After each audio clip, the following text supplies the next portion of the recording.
എല്ലാ യുദ്ധത്തിന് പിന്നിലും നമ്മൾ കാണാത്ത ഒരുപാട് പിന്നെ അജണ്ടകളുണ്ട് എന്നുള്ളതാണ് നമ്മൾ ദായിഷിൽ പറഞ്ഞു വെക്കുന്നത്. ഞാൻ ശരിക്കും ദായിഷ് വായിക്കുന്നത് വെച്ച് കഴിഞ്ഞാൽ കോവിഡ് വന്നിട്ട് ഹോസ്പിറ്റലൈസ്ഡ് ആയ ഒരു സമയം.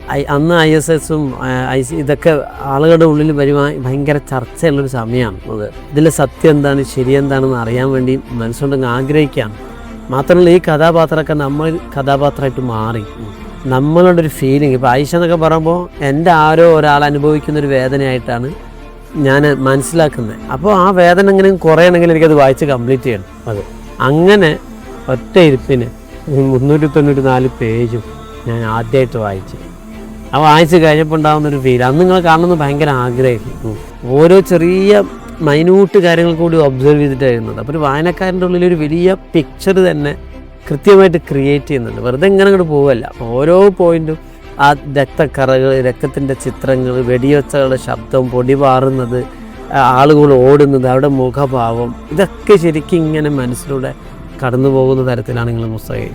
ദായിഷിൽ ഞാൻ സത്യം പറഞ്ഞാൽ പിന്നെ ലോകത്ത് നടക്കുന്ന യുദ്ധങ്ങളുടെ പിന്നാമ്പുറ രഹസ്യങ്ങളെക്കുറിച്ച്, അതിൻ്റെ എക്കണോമിക് താല്പര്യം, അതേപോലെ രാഷ്ട്രീയ താല്പര്യമൊക്കെ പറഞ്ഞിട്ടുണ്ട്. ലോകത്തെ ഏറ്റവും വലിയ ബിസിനസ് എന്ന് പറഞ്ഞാൽ 1 ആയുധ കച്ചവടവും 2 മയക്കുമരുന്ന് കച്ചവടം.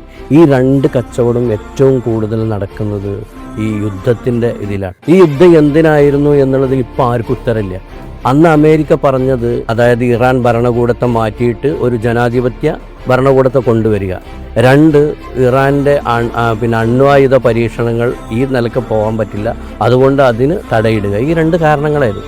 പക്ഷേ യുദ്ധം അവസാനിപ്പിച്ചപ്പോൾ നമ്മളിപ്പോൾ കണ്ടത് എന്താണ്?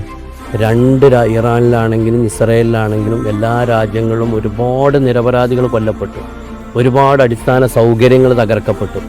നമ്മുടെ ഗൾഫ് രാജ്യങ്ങളുടെ സംഘർഷഭരിതമായി. ഇനി ഇത് തിരിച്ചു പിടിക്കാൻ എത്ര കോടിക്കണക്കിന് രൂപ വേണം?